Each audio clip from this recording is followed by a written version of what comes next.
All right, welcome everybody. As everyone trickles in, welcome, welcome.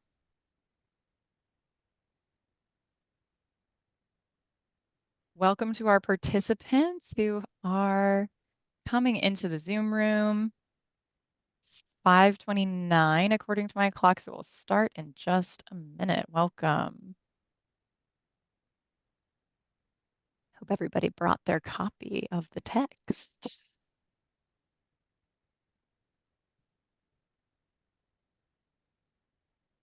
Welcome to everybody. Nice. All right. Ready, have a participant from Baja, Mexico. Awesome. Yes, feel free to introduce yourself, say hello in the chat. There are a lot of folks coming into the Zoom room. We have folks from around the world and of all different reading experiences, people reading for the first time, people who are reading it because their kids are reading it in school.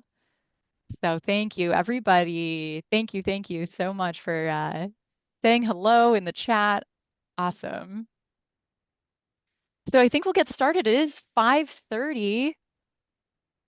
Call me Ishmael. Welcome, everyone. My name is Marina Dawn Wells. I am assistant curator at the New Bedford Whaling Museum. The New Bedford Whaling Museum ignites learning through explorations of art, history, science, and culture rooted in the stories of people, the region, and an international seaport. New Bedford, of course, is very important to us Melvillians, not only for its tight historical ties to whaling, but because Herman himself sailed from here, not far from my office window here, out of New Bedford Harbor in 1841, the very voyage that inspired his famous novel. So welcome to our inaugural Moby-Dick Book Club. Thank you for joining us in reading this Leviathan of a book. We are joined today by two absolutely amazing Melville scholars who will lead this discussion. We have Tim Marr, who's professor of American Studies at the University of North Carolina, Chapel Hill. And we have Tony McGowan, who's associate professor of English at West Point. Both of them have been teaching at their institution since 2000, kind of an amazing feat and coincidence. So we welcome everybody here who is joining us, no matter what stage of reading you are at. We thank you for joining us. No matter where you are in the novel, but there is a recommended reading schedule that you can find on our website. And so that brings us up to chapter 47 today. So roughly following that schedule will bring you to the next session on Tuesday, October 21st to chapter 95. And then according to that schedule, you'll complete the novel by Tuesday, November 18th. That will allow for plenty of time of reflection. Should you should you choose to return to it again for our annual Moby Dick Marathon reading on January 3rd here at the New Bedford Whaling Museum. So I'm absolutely overwhelmed with the enthusiasm here. We have nearly 250 participants already right now. It's 5:32, and we welcome you again to use that chat function to introduce yourselves. I'm loving the enthusiasm already in there. You can have exchanges among yourselves there, your fellow participants there in the chat, but also we do invite you, if you have discussion questions for the Melville scholars here tonight, to use the Q&A function. So that's separate. And if you submit questions about the text that you'd like to discuss, please be ready to be unmuted, and you can actually ask those questions via video if you're comfortable doing so.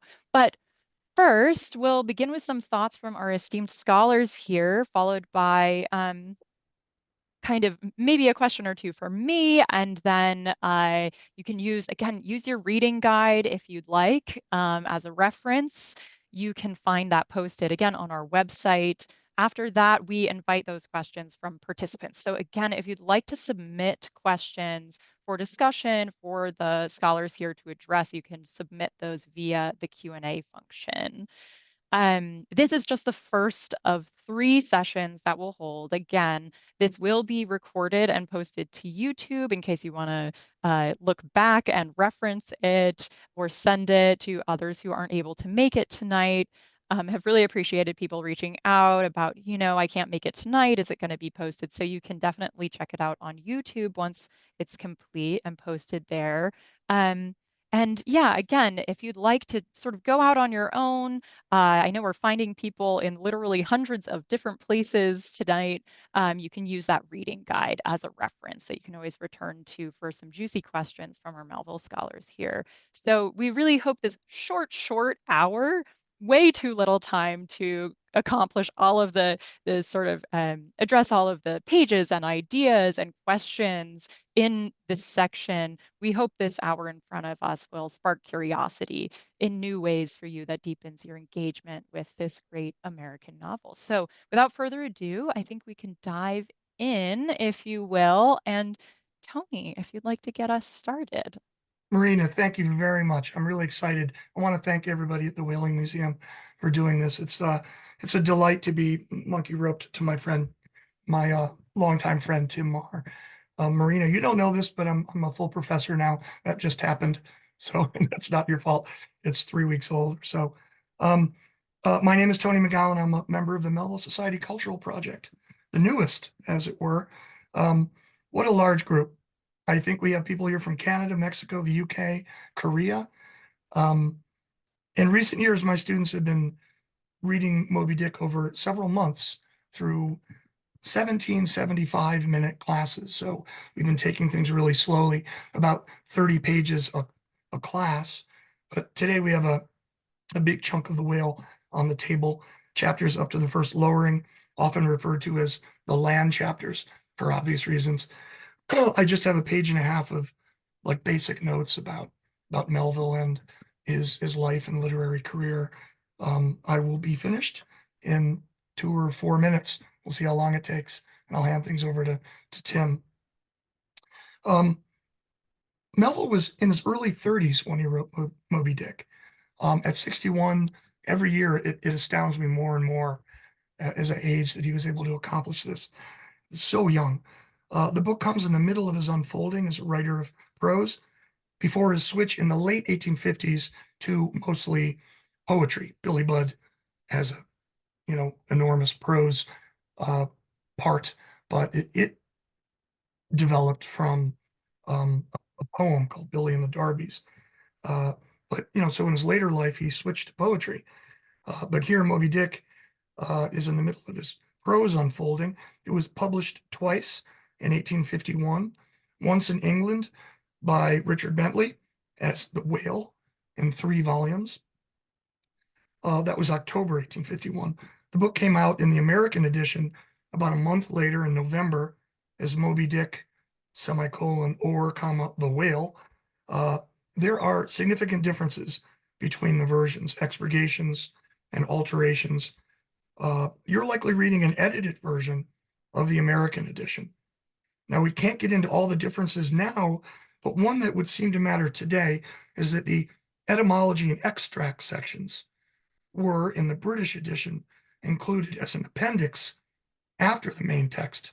So the British whale does start after the table of contents with those famous words, "Call me Ishmael."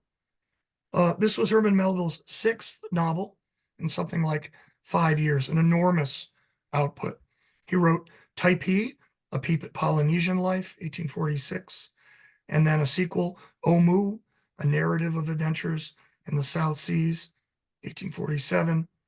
Then Marty and a Voyage Thither, I never know how to say that, Thither, 1849. Then Redburn, his first voyage, also 1849. And finally, White Jacket, or The World in a Man of War,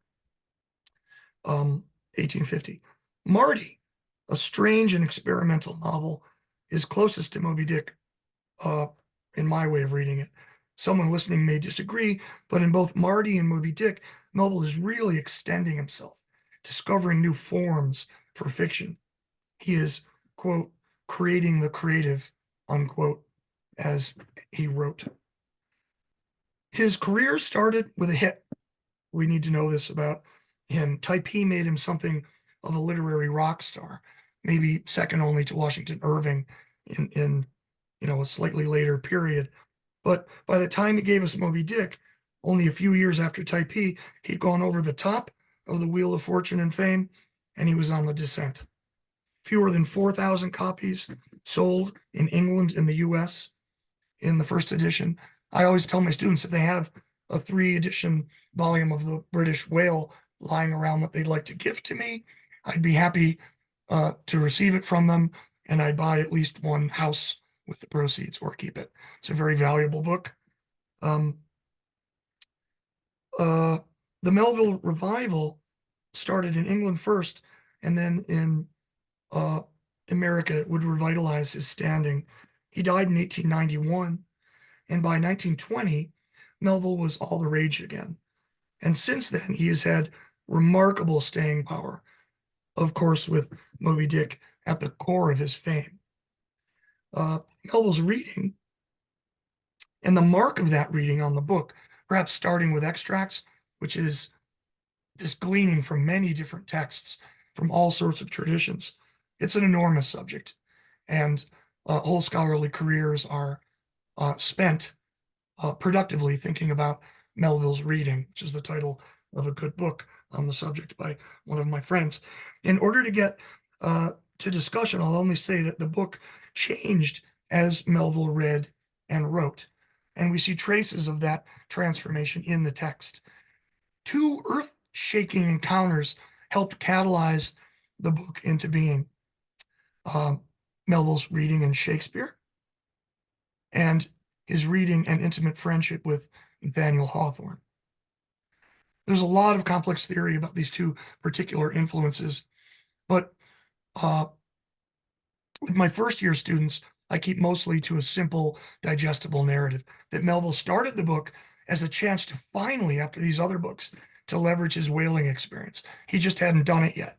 He had shipped from New Bedford on January 3rd, 1841. I think I have all these dates and facts correct, but please correct me if I don't. Aboard the Acushnet, but he spent time on two other whalers, the Charles and Henry, 1842, and the Lucy Ann in 1843. I think he stepped on another whaler as well, but I'm not sure. Watch for how the comedic story of action and adventure that's pretty easy to trace in the opening land chapters, a kind of textual burlesque that owes quite a bit to Washington Irving's comedic forms, morphs into something far more serious, metaphysical, ontological, and historical as the book really picks up speed after perhaps some of the chapters we're looking at today. I will leave you with a quick biographical note, which is a whole other subject. Melville descended from Revolutionary War heroes on both sides of his family. His paternal grandfather, Thomas Melville, without the final E, participated in the Boston Tea Party and served as a major during the war. His maternal grandfather, General Peter Gansevoort, was a hero of the Battle of Fort Stanwix, which when I went to college was right around the corner from my classrooms, and I didn't know it. Wish I did. But by the time Herman was 11, his father was bankrupt. When he was 13, his father had died. And by the time he was 17, he was pulled out of school to help his brother and his mother provide for her 8 children. So we can unfold a bit more on Melville's biography, perhaps about Herman's sense of being both privileged genealogically and outcast from that line. Uh, Perhaps even when we talk about the book's famous opening lines, because Ishmael captures some of that lineage. Uh, but I'm going to leave things right there and hand it over to Tim. Great. How many are here now, Marina? Let's see. We have almost 300 folks That's in the Zoom incredible. room. Thank you, everybody, And for from being everywhere, here. it's like the cast of the web has brought Moby Dick or from around the world into this webinar. Truly amazing. I just have a couple quick provocations because I really want you to go to that Q&A at the bottom of the page and ask questions that you have, so that we can explore your thoughts and have that launch our inquiries. So one provocation here is that there is a difference between Moby Dick with a hyphen, which is the book we're reading here, and Moby Dick without a hyphen, which is the white whale. But really, there is a similarity between both of them. Moby Dick, the whale, is alive here, and the book is alive. They're both massive, and we are exploring them. And inside the maw of this huge beast, and there is a real similarity and they're the same thing. They're the same thing. Melville has taken us into the beast here, and we are exploring both biology and and the book, and we see that in the cetology chapter that we read for today. So keep that in mind. Keep that similarity between book and beast in mind as you read this, because they are one here. The other thing I want to raise here is that this book is Melville's Book of Ishmael. It's in some ways an alternative scripture, and it is both sacred and blasphemous at the same time. Melville said, I have written a wicked book and feel spotless as the lamb, in a letter to Hawthorne. And you can see that blasphemy in this text in many different ways. But you can also see his truth seeking and the fact that he is trying to use his words to peel away a delusion and use the lie of fiction to tell a greater truth. And look at Ishmael here. We have a young greenhorn, and we enter this text as greenhorns to the whaling industry. We've never been whaling. We have to trust Ishmael to tell us what's going on here. And he is, in some ways, trying to convince us about things that we can't check him on. That this book of Ishmael, that there is this young humorous Ishmael who signs on as a young whaler, but then this book changes once we get onto the wide sea. We have the advocate, we have the affidavit, we have cetology, and then we have these dramatic chapters which borrow from Shakespeare, in which there are these soliloquies. And where is Ishmael in telling these soliloquies? Is he listening and scribing these words? Is he just sitting there coiled up on deck listening to this? What happens to the narration here? There is a different Ishmael here that takes place in the book of Ishmael, and which contains both Ahab and his encounter with the whale, and also the important impact that the white whale has on Ishmael himself in the whiteness of the whale near the end of the readings we did for today. We're introduced to the crew of most of the crew in the chapters we read for today. We're introduced to the masthead and the quarterdeck, and beginning to feel the Pequod, which will continue in the readings for next time. We're